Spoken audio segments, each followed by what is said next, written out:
pela família. E Deus concedeu a nós a oportunidade de poder falar uma porção da palavra de Deus, comunicar a mensagem do Senhor ao coração da igreja. E quantos essa noite estão desejosos pela palavra de Deus? Quantos vieram ouvir a voz do Senhor? Irmãos, o livro é o de Apocalipse, o capítulo é o de número 3, o versículo a partir do 7. Algum tempo atrás, meditei com a igreja nessa palavra. O Espírito Santo tocou meu coração de compartilhar mais uma vez essa revelação que Deus nos entregara dentro desse texto sagrado. Eu creio que Deus tem os seus propósitos. Apocalipse 3:7, a Bíblia nos diz assim: e ao anjo da igreja que está em Filadélfia, escreve isto, diz o que é santo, o que é verdadeiro, o que tem a chave de Davi, o que abre e ninguém fecha, e fecha e ninguém abre. Eu sei as tuas obras. Até aí, amém, irmãos? Um instante de oração, não invalidando a oração feita, mas um pedido que eu quero fazer a Deus. Feche seus olhos, curve a cabeça. Senhor, eu peço-te, Pai, fala aos corações. Tu conheces a necessidade da tua igreja. Tu sabes o que eu preciso, o que eu necessito, o que o teu povo necessita e o que o teu povo precisa. Desejo do meu coração, Senhor, é que o Senhor ministre a nós e revele-nos pelo poder da sua gloriosa palavra. Amém e amém. Vamos tomar o seu assento. Aleluia. Glória a Deus. Glória a Deus. Aleluia. Glória a Jesus. Amada igreja, amada noiva do Cordeiro e aqueles que simpatizam com a nossa fé, a palavra que Deus tem colocado no meu coração nessa noite, ela traz um tom pastoral, uma vez que nós observamos a necessidade de firmar o propósito da nossa fé. Veja que a Bíblia, ela nos diz aqui, Apocalipse 3:7, e ao anjo da igreja que está em Filadélfia, escreve isto, diz o que é santo, o que é verdadeiro, o que tem a chave de Davi, o que abre ninguém fecha, e fecha e ninguém abre. Eu sei as tuas obras. Irmãos, essa revelação foi dada ao apóstolo João. O apóstolo João, ele sofrera perseguições pelo amor do Evangelho, pelo amor da palavra de Deus, nesse período no período de Nero. Ele sofreu uma perseguição, e essa perseguição vai levar João a ser exilado na ilha de Patmos. Nesse período domiciliano, que era ali naquele momento que estava dominando Roma, que era imperador, ele vai colocar João dentro de uma ilha chamada Ilha de Patmos. Por amor do Evangelho, João é colocado nessa ilha essa que era uma ilha terrível, aonde João até mesmo vai enfrentar grandes adversidades, dificuldades ali pelo amor do Evangelho.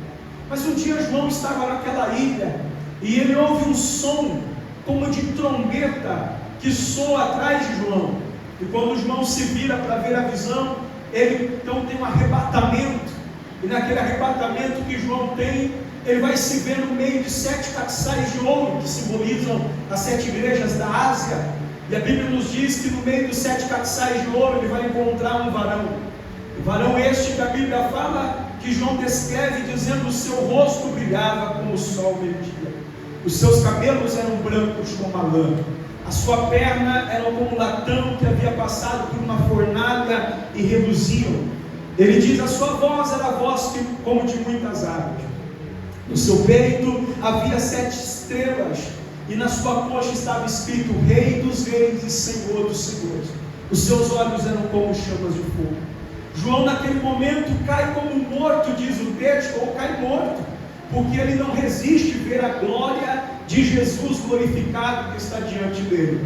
mas o Senhor coloca as mãos sobre os seus ombros, lhe devolve o vigor, lhe devolve a vida, e João se levanta, e Jesus vai dizer para ele: pega e escreve as 7 igrejas da Ásia: Éfeso, Esmirna, Pérgamo, Tiatira, Sardis, Filadélfia e Laodiceia.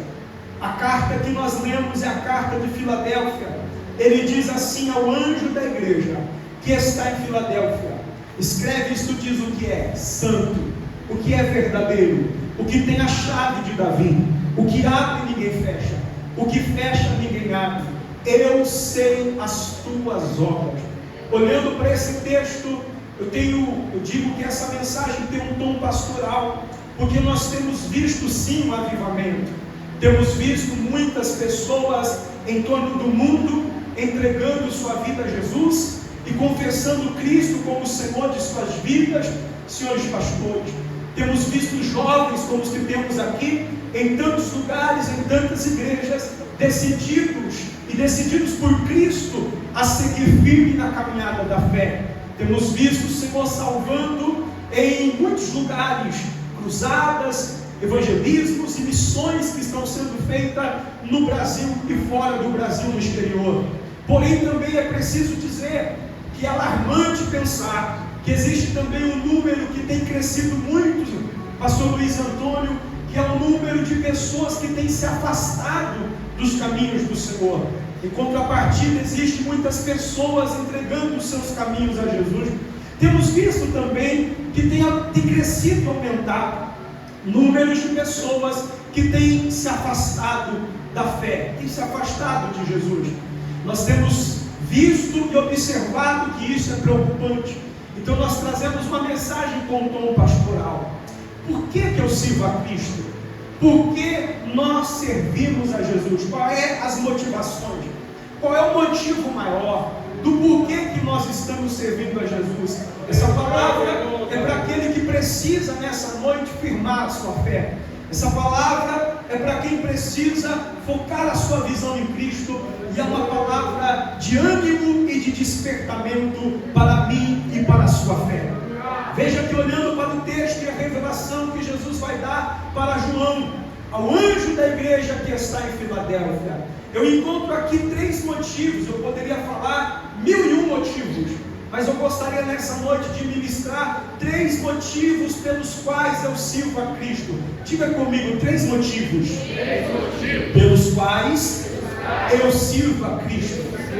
E isso eu quero extrair do texto. O primeiro motivo é que a palavra de Deus diz assim: Ele é. Levante a mão direita para o céu e diga: eu sirvo a Ele, porque Ele é. O segundo motivo, ainda dentro do texto, vai dizer assim: aquele que tem a chave de Davi. O que abre, ninguém fecha. O que fecha, ninguém abre. Jogue a mão direita de novo e diga: eu sirvo a Ele, porque Ele tem a chave. O que Ele abre, ninguém fecha. O que Ele fecha, ninguém abre. O terceiro motivo, ainda dentro do texto, é o versículo 8, apenas a parte A nós lemos, que diz assim: eu sei as tuas obras. Joga a mão de novo para o céu e diga assim: eu sirvo a Ele, porque Ele conhece as minhas obras. Quantos estão seguindo a Ele aqui? Diga glória a Deus. Se ainda hoje eu perguntar para um macumbeiro: por que você serve as entidades e os demônios? Ele vai dizer 1001 motivos do porquê ele serve, mas todos os motivos ele vai dizer que as entidades lhe dão prosperidade, lhe dão riqueza e tantos outros motivos, mas todos esses motivos são banais, são motivos artificiais e são motivos passageiros.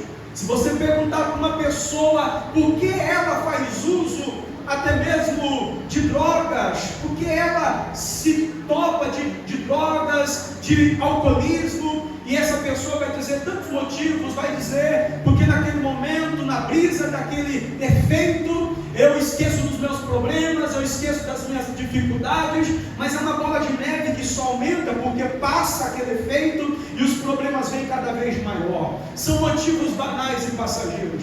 Mas se ainda hoje alguém te abordar no teu caminho do culto para para sua casa, você carregando a Bíblia, você saindo do culto alegre, cheio da presença do Espírito Santo, e essa pessoa olhar para você e dizer para você: por que você vai à igreja? Ou mais, ou melhor, por que você serve a Cristo? Por que você é um cristão? Eu quero aqui trazer 3 motivos para que você possa responder essa pessoa com convicção. Eu sirvo a Deus.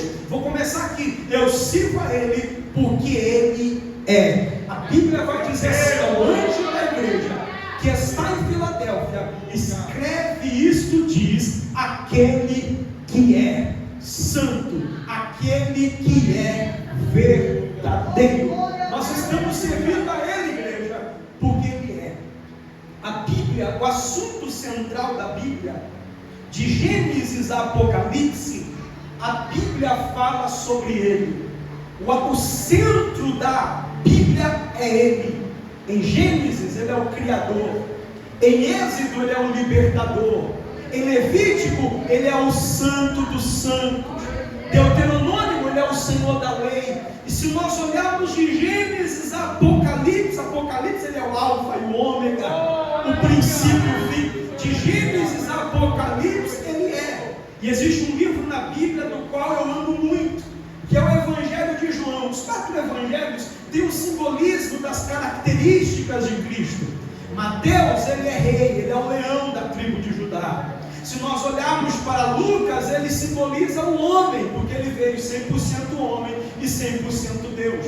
Se nós olharmos Marcos, ele é o servo fiel, ele simboliza o bezerro que veio para servir os homens. Se olharmos para João, é esse o livro que eu amo tanto. Nós olhamos no Evangelho de João, ele simboliza a águia. É o Evangelho que mostra Cristo como divino e como Filho de Deus. Repare que se você fazer uma análise, uma bibliologia, uma análise bíblica de João, você vai ver que os milagres que Jesus faz, diferente de Mateus, Lucas e Marcos, João, dos evangelhos sinóticos, João não vai chamar os milagres de milagres. João vai chamar os milagres de sinais. Ele não chama o milagre de milagre, ele chama o milagre de sinal. Por quê, pastor? Porque sempre o sinal aponta para algo maior. Diga comigo: o sinal aponta para algo maior. Se você está em Goiânia, passando na avenida que vai levar lá para o shopping center, você vai encontrar uma placa dizendo assim: a tantos quilômetros à frente, a tantos metros à frente, existe o shopping fulano de tal. Quem está entendendo, diga amém.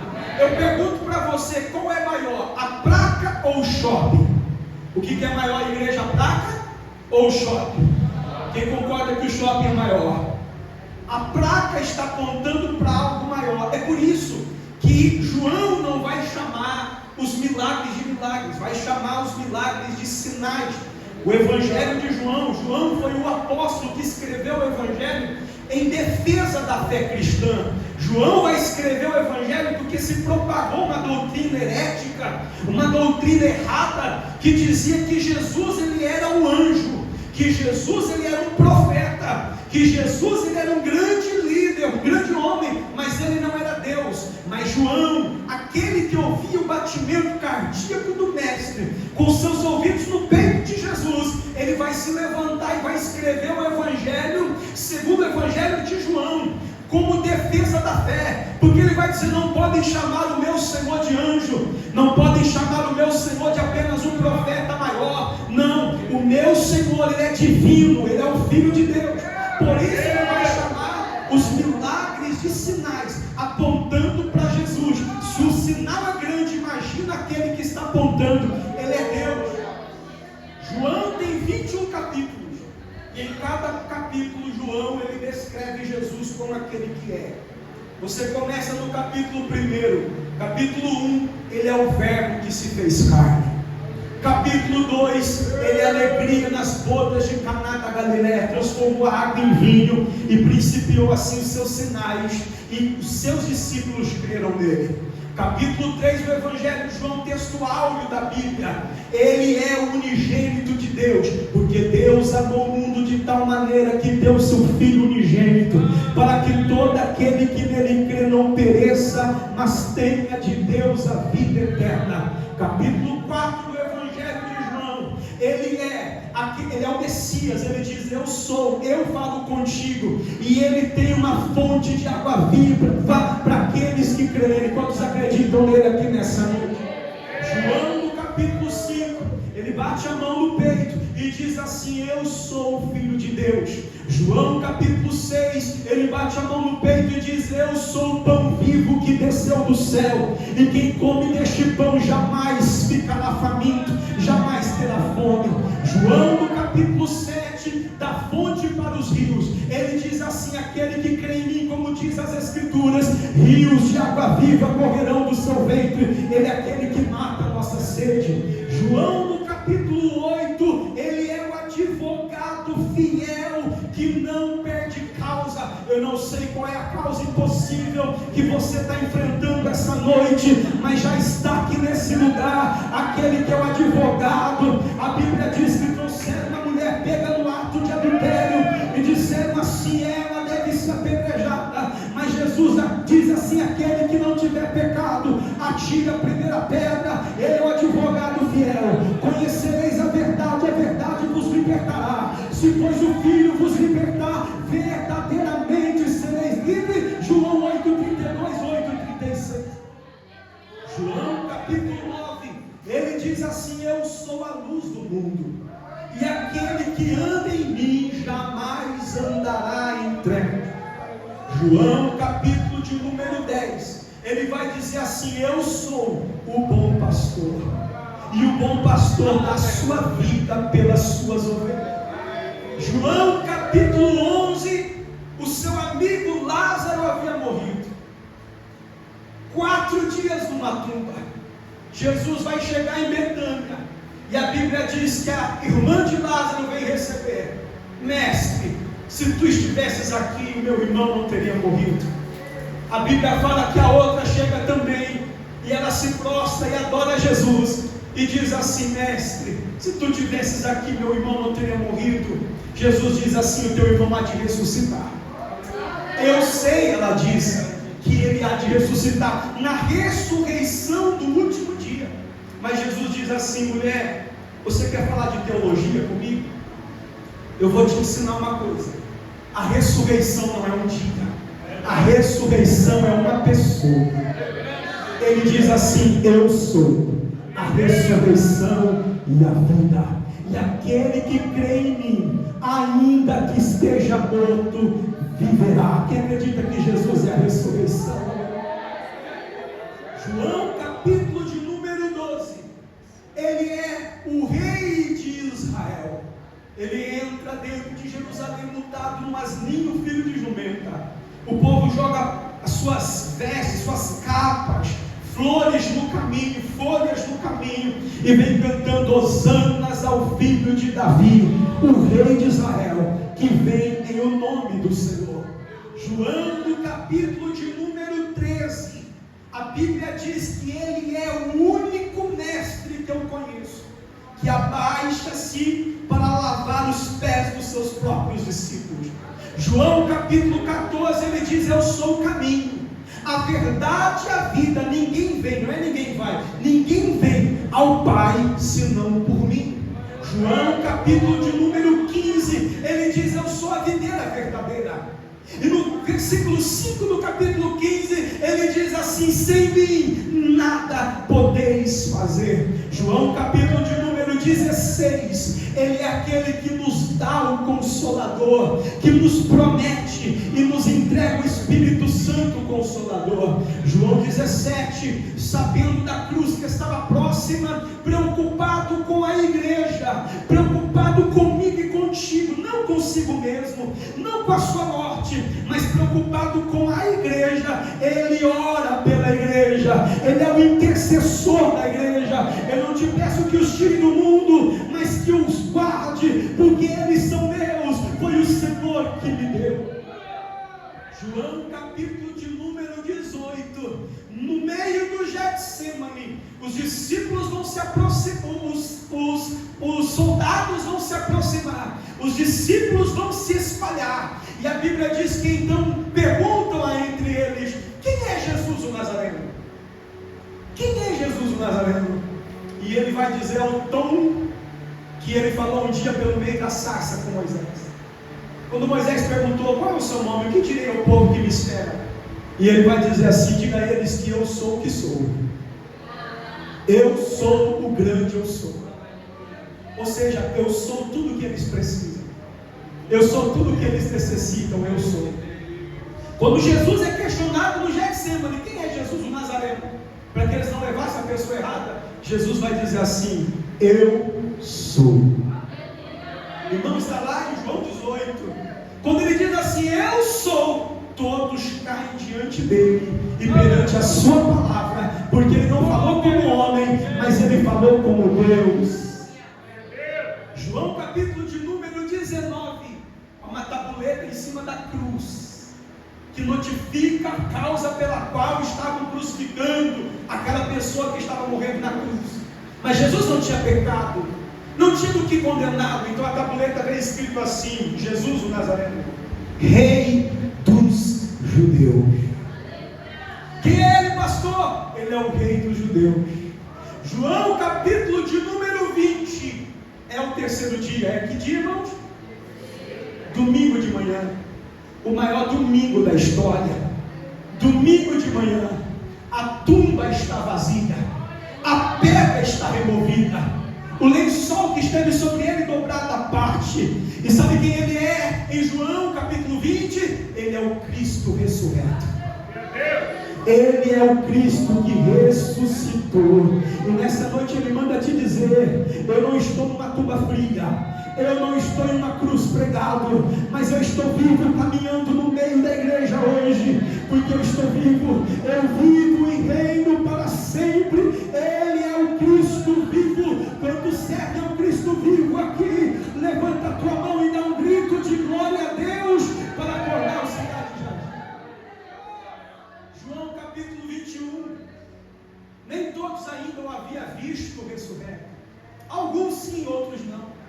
Mas Jesus, os discípulos estão no barco, pescaram a noite inteira e não pegaram nada, aonde a maior parte deles tinha experiência com pescaria, mas aquela noite em específico, pescaram durante toda a vigília da noite, e nada apanharam.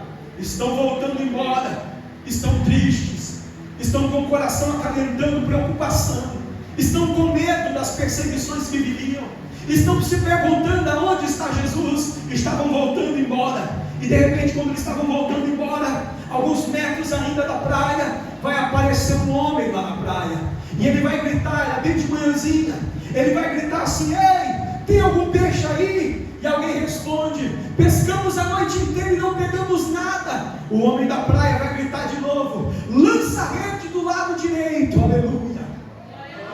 Eles vão pegar a rede. Eles já reconheceram o tom de voz. Será que é? Será que é mesmo? Alguém reconheceu. Vamos lançar. Pegaram a rede e lançaram a rede. Quando lançaram a rede, o cardume do peixe entrou dentro da rede. O barco quase vai a pique. E João olha para Pedro e vai dizer assim para Pedro: Pedro, é ele. Pedro, é ele.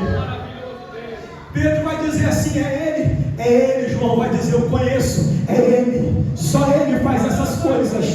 Pedro acanhado, Pedro com timidez, Pedro com vergonha, vai pular dentro d'água para se esconder dele. Mas Jesus ainda vai dizer: Pedro, vem aqui, porque eu tenho algo particular contigo. Sabe o que Jesus está dizendo aqui nessa noite? Eu sirvo a ele porque ele é. Porque ele é aquele que comanda a natureza, ele é aquele que tem o poder de dizer o cardume do peixe entra na rede, ele é aquele que numa noite fatídica, numa noite cansativa, numa noite perdida, por o poder de uma palavra, ele traz a restituição e a restauração. Quando serve aquele que é, joga a mão para cima de novo e dá um grito de glória a Deus aqui nesse lugar. Se alguém te perguntar por que você serve a Ele, diga porque Ele é. O que você está passando? Está doente? Ele é o médico dos médicos. Uma causa perdida, Ele é o advogado fiel, Ele é o juiz. Pastor, eu estou enfrentando um momento de adversidade, dificuldade, Ele é o consolador. Ele é aquele que está contigo em todos os momentos, em todos os tempos. Quando Ele disse para Moisés: dirás que eu sou o que sou, No original ele está dizendo assim: eu sou tudo o que vocês precisarem. Eu sou o Deus da provisão. Eu sou Jeová Rafa, o Deus que sara Israel. Eu sou Jeová Nissi, o Senhor é a sua bandeira da vitória. Tudo que você precisa eu sou. Eu me lembro de um certo testemunho que eu ouvi uma vez, que dizia que um certo culto foi feito no Amazonas, um culto com poucas pessoas, uma igreja simples, um lugar humilde. E naquele culto o pastor estava dirigindo o culto. Ele disse assim: tem alguém que deseja uma oportunidade?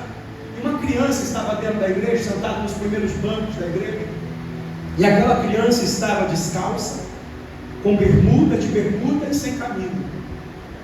Naquele momento a criança se levantou, veio e disse assim: pastor, quero cantar um hino. O pastor disse assim: menino, vai para a tua casa correndo. Era o início ainda da reunião, estava bem no comecinho. Vai para a tua casa correndo, coloca uma camiseta e respeita a tribuna, o altar, coloca um chinelo no seu pé e vem cantar. O menino voltou e se sentou. Alguns minutos depois, o pastor pergunta pela segunda vez: tem alguém aqui que quer cantar um hino? A criança olha para um lado, para o outro, ninguém se manifestou. A criança vai lá de novo, puxa o paletó do pastor e diz: pastor, deixa eu cantar um hino. O pastor disse de novo: menino, vai na tua casa, coloca a camisa, um chinelo no pé, e eu deixo você cantar. Você sobe aqui e canta. O menino sentou e ficou quietinho. Antes de terminar a reunião, próximo ao final, o pastor perguntou pela terceira vez: tem alguém aqui que deseja cantar um hino? O menino se levantou e foi lá e puxou o paletó do pastor e disse: pastor, deixa eu cantar um hino, pastor. O pastor disse: menino, eu já não te disse. O pastor ficou um pouco bravo, né, porque eu já tinha repetido. Menino, eu já não te disse, vai na tua casa, coloca uma camiseta que eu deixo você cantar. O menino ficou emocionado, uma lágrima correu no rosto do menino, dos olhos, no canto do menino. O pastor perguntou: por que você está chorando? O menino disse: pastor, eu não tenho uma camisa, eu não tenho um sapato, um chinelo para colocar no pé. Eu sou uma criança de rua, eu sou uma criança que não tem família, eu vivo na rua com os meus amigos. E um dia desse passou alguém, levou a minha trouxinha que eu tinha, e tudo que eu tenho é o que eu estou vestindo aqui. Mas eu queria tanto cantar o hino, pastor. O pastor então disse assim: menino, vem cá, sobe aqui assim mesmo, sem camisa, descalço, e eu deixo você cantar o hino. O menino pegou aquele microfone de uma caixa microfonada, tão simples, abraçou com as duas mãos e não olhou para as pessoas que estavam lá, mesmo que não tinha muitos, mas ele olhou para o alto, e ele começou a cantar algo assim. Ele disse algo assim: ele é tudo para mim, ele é tudo para mim, ele é o tesouro escondido, a dádiva que eu tenho, ele é tudo. Ele é o tesouro escondido, a dádiva que eu tenho, ele é tudo para mim. Irmãos, quando eu olho para essa palavra, o Espírito Santo fala ao meu coração que aquele menino entendeu a plenitude de Deus. Mesmo não tendo uma camisa, mesmo não tendo um chinelo, mesmo sendo uma criança órfã, mesmo sendo uma criança sozinha, ele dizia: Jesus é tudo para mim. Jesus é o tesouro escondido e a dádiva que eu tenho, ele é tudo para mim. Quantas das vezes nós, cercados de tantas bênçãos, às vezes não entendemos e não compreendemos que Jesus é tudo para nós. Não importa o que você enfrente, não importa o que você passa, reconheça: Jesus, tu és tudo para mim. Não importa uma porta que fechou, não importa o problema que se instalou, não importa a dificuldade, a adversidade que eu enfrente, eu reconheço que Jesus, ele é tudo para mim, ele é tudo para nós. Eu gostaria que você fechasse os seus olhos e cantasse como aquele menino por um momento comigo.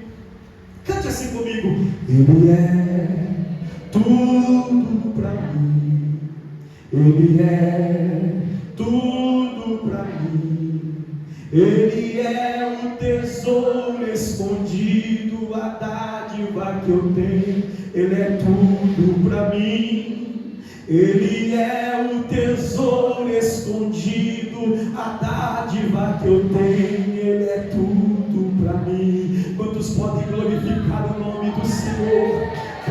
é tudo para essa igreja, porque Ele é tudo para nós, porque Ele é tudo para mim.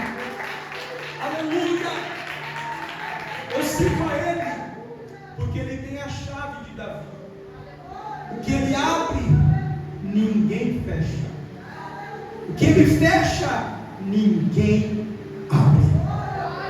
Me lembro na certa feita pregando na cidade de Bebedouro, quando eu pregava ali um culto abençoadíssimo, culto que Deus desceu, a bênção foi derramada, uma palavra forte de Deus e ministrações.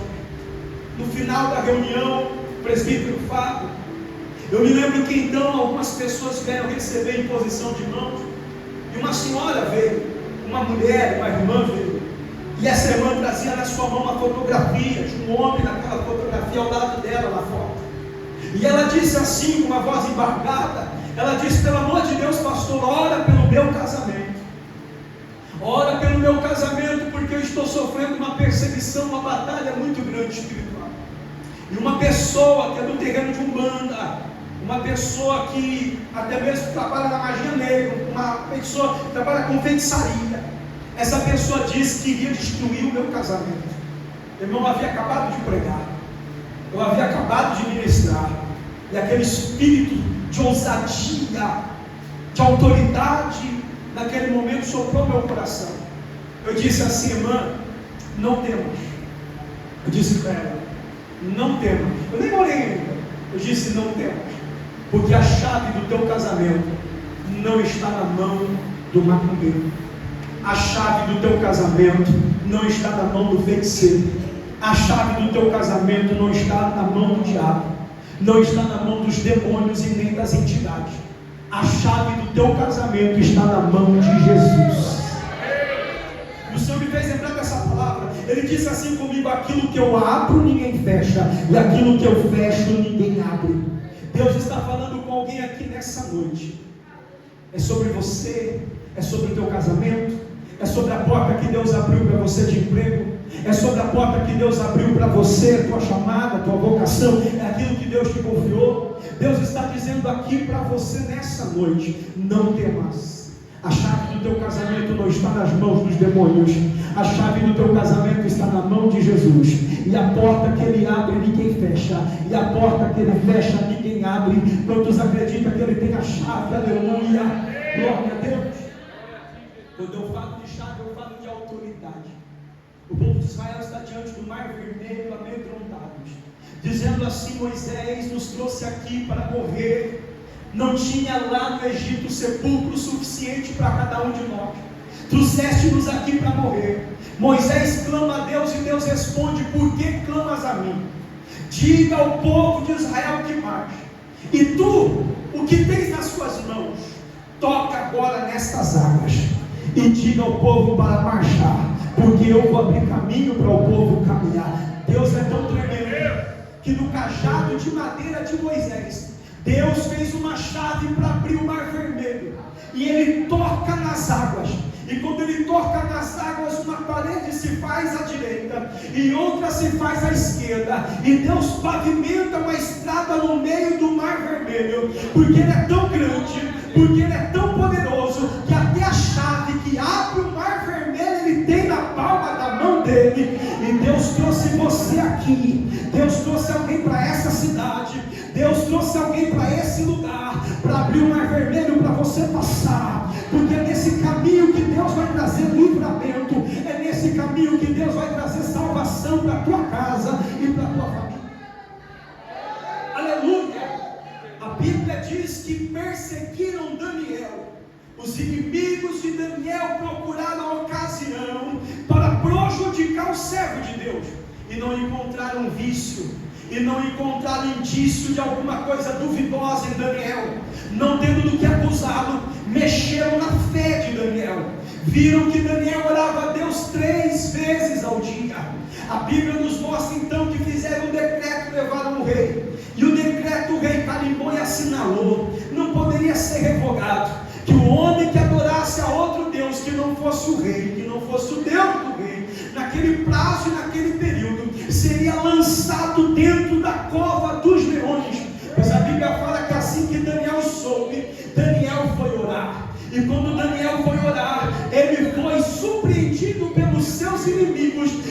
disseram: Daniel, tu está orando ao teu Deus. Levaram Daniel diante do rei. O rei tentou, mas não podia revogar as leis dos medos e persas. Aquela lei era irrevogável. Lançaram Daniel na cova. Antes de lançar, o rei perguntou: será que o teu Deus, a quem tu tens orado, poderá te livrar? E Daniel disse assim: Deus sabe, ó rei, Deus sabe o que faz. Ele entregou na mão de Deus. Lançaram Daniel na cova e selaram a pedra. Durante toda a noite o rei não dormiu.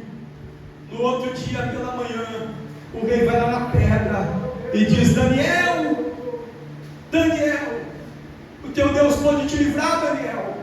E Daniel responde lá de dentro: ó, vive para sempre, ó rei. O Deus a quem eu sirvo, Ele enviou o seu anjo e Ele fechou a boca dos leões para me livrar, porque não foi achada em mim culpa nem contra ti e nem contra o meu Deus. Oh, o Deus a quem tu serves tem a chave que fecha a boca do leão. O Deus a quem tu serve tem a chave que fecha a boca do leão. Ele tem a chave que fecha a boca, a fúria dos leões para te livrar. É uma coisa: quando Deus abre para você, é para você. Quando Deus fecha para você, é para você. Porque Faraó tentou se apossar da porta que era do povo de Israel, mas o Deus que abriu o mar vermelho fechou para Faraó. Porque quando pegaram, pega os inimigos de Daniel, lança na cova. Quando pegaram os inimigos de Daniel, lançaram na cova, o Deus que fechou para livrar Daniel abriu a boca dos leões e não deu tempo dos seus inimigos chegar ao fundo. O Deus que tem a chave, Ele fecha para te livrar. O Deus que tem a chave, Ele abre a porta para te livrar. Mas a chave que Ele abriu para você é para você. A porta que Ele abriu para você é para você. A boca do leão que Ele fechou para você é para você. Quantos acreditam nessa palavra? Aleluia! Glória a Deus! Chama a pessoa que está do teu lado para o culto e diga para ela: eu sirvo a Ele. Aponta para ele e diga assim: eu sirvo a Ele, porque Ele tem a chave. A porta que Ele abre, ninguém fecha. E a porta que Ele fecha, ninguém abre. Terceiro motivo porque eu sirvo a Ele. Ele disse assim: eu sei as tuas obras. Pastores, João, quando começa o capítulo 1 de Apocalipse, ele vai dizer que o rosto de Jesus brilhava como o sol na sua força maior, que é o meio-dia, suas pernas como latão reluzente, sua voz como voz de muitas águas, escrito ao lado: Rei dos Reis, Senhor dos Senhores. 7 estrelas simbolizando as 7 igrejas da Ásia. Mas ele vai dizer assim: ó, os seus olhos eram como chamas de fogo que penetram o impenetrável. Aleluia. Sabe o que é isso? Quando Deus olha para esse culto nessa noite, os seus olhos vai além da dimensão celestial, vai além dos céus aonde estão as estrelas para dentro. Os seus olhos vai além dos céus aonde sobrevoam os aviões, os pássaros, as nuvens. Os seus olhos, quando olha para essa igreja, vai além do teto dessa igreja. Os seus olhos, quando olha para você, vai além dessa roupa bonita de ver Deus no culto de domingo. Os seus olhos vai além do seu coração, que é pulsante de sangue. Ele vai lá no coração, no sentido alma, sede dos sentimentos e razões. Ele vai lá no fundo do teu coração, os olhos do Senhor Jesus, como chamas de fogo que penetram o impenetrável. Ele sabe quem está aqui nessa noite e disse assim: eu não aguento mais.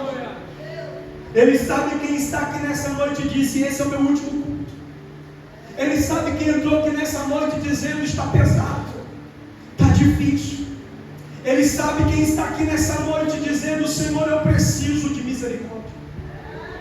Os olhos do Senhor, como chamas de fogo, contemplam aquilo que está diante, que está além dos olhos humanos. Ele conhece, Ele sabe.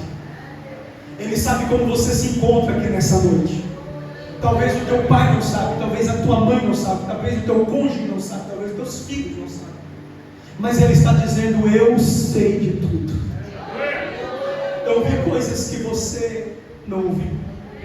Eu vi coisas que você não sabe. Eu sei de tudo. Eu te conheço melhor do que você mesmo. E nessa noite eu te trouxe aqui para dizer para você por que você me serve. Porque eu sou. Porque eu tenho autoridade. Chave fala de autoridade.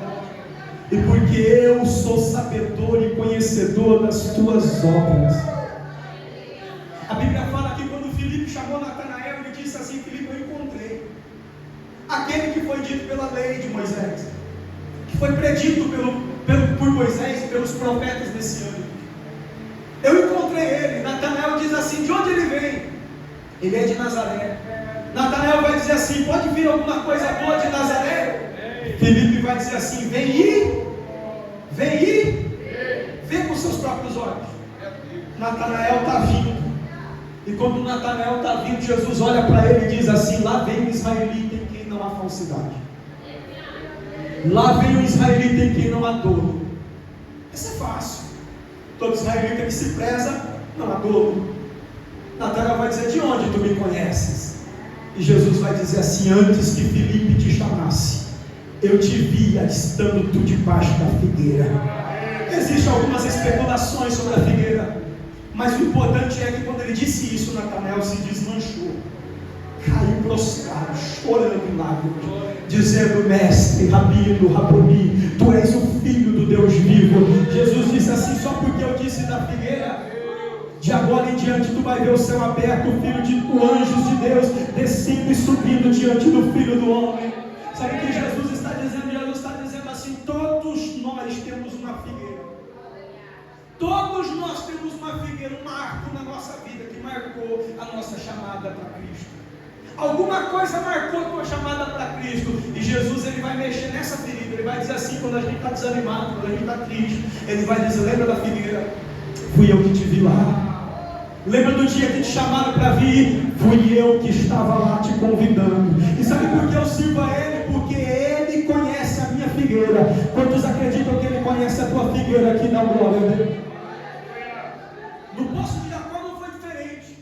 A mulher não foi de manhã com as outras mulheres, ela foi ao meio-dia para ir sozinha, evitando todos que poderiam estar com ela, porque ela era uma mulher que estava com a sua alma violentada, entristecida, abatida. A Bíblia fala que quando ela chega no poço, tem um homem sentado no murinho do poço.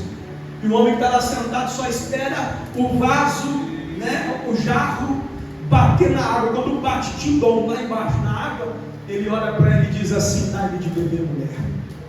Ela vai dizer assim: como tu sendo homem judeu, fala comigo, mulher samaritana. Ela vai falar da sua diferença de etnia, de povo, de cultura. E ela vai falar também da sua diferença, porque ele era homem, ela era uma mulher. Uma mulher que toda vez que um homem se aproximou dela, foi com más intenções. Mas Jesus olhou para ela e disse assim: eu não sou como os outros. Se tu soubesse o dom de Deus que fala contigo, tu não me daria, tu me pediria de beber.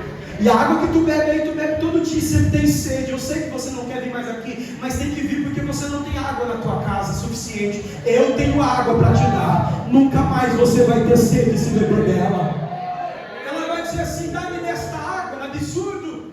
Mas ela diz: dá-me dessa água. Jesus fala assim para ela: chama teu marido, vem bem. Não tenho marido. Jesus olhou para ela: tivesse 5 que tens agora, não é teu, é de outro. Vejo que tu és profeta, sabe de tudo antes mesmo de eu falar. Irmão, Jesus está dizendo para alguém aqui: você não precisa falar seu nome, você não precisa falar seu endereço, você não precisa falar onde está a tua dor. É só você entregar para Ele, é só você crer e confiar. Ele sabe o teu nome, Ele sabe o teu endereço, Ele sabe a tua dor. E nessa noite Ele tem solução, Ele tem saída para a tua vida.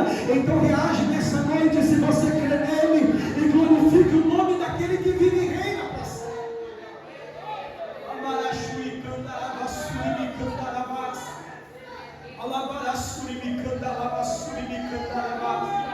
Tenho dito que quem não sabe o que está acontecendo no meio da multidão vai se assustar.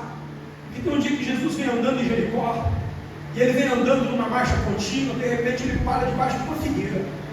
Ele para debaixo de uma figueira, um sicômoro. E quando ele para lá debaixo, ele olha para cima. Ninguém está vendo nada, porque a figueira tem folhas grandes. Foi figueira que Adão e Eva coziu usou para cobrir as suas partes mais íntimas, para fazer a verdade. Foi uma figueira que eles usaram porque tem folhas grandes. E quando Jesus para embaixo da figueira, as pessoas estão olhando o que ele está fazendo, sem entender. Jesus olha para o nada no meio da figueira, ninguém sabe o que está acontecendo. E Jesus fala assim: desce depressa, Zaqueu, hoje me convém entrar na tua casa.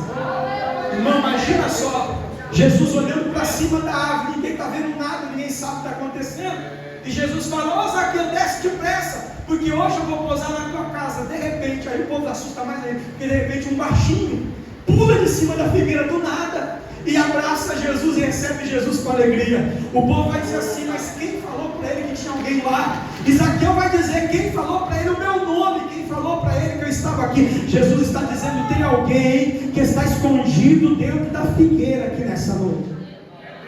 Tem alguém que veio e está escondido atrás das folhas da figueira. Mas Jesus está dizendo: é hoje que eu vou entrar na tua casa. E é hoje que eu vou fazer morada na tua casa. É hoje que eu vou fazer morada na tua vida. Porque eu te vi.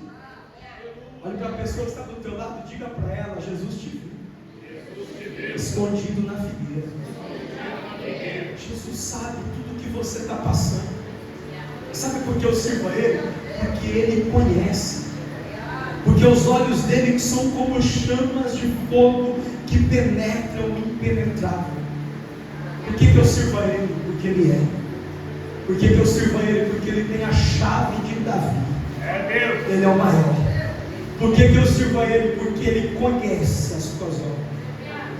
Talvez alguém entrou aqui nessa noite dizendo: eu vou encerrar aqui. Talvez entrou alguém aqui nessa noite dizendo: será que Deus está ouvindo a minha oração? Será que Deus me viu chorar nessa madrugada passada? Será que Deus escutou a minha voz? Sabe por que Deus está falando isso? Oxalá quem diga. Alguém entrou aqui e disse assim: Senhor, o Senhor está me contemplando. E o Senhor nessa noite está dizendo: eu conheço as tuas obras. Poderia terminar o 8, verso 8, que diz: eis que diante de ti pus uma porta aberta, e ninguém a pode fechar.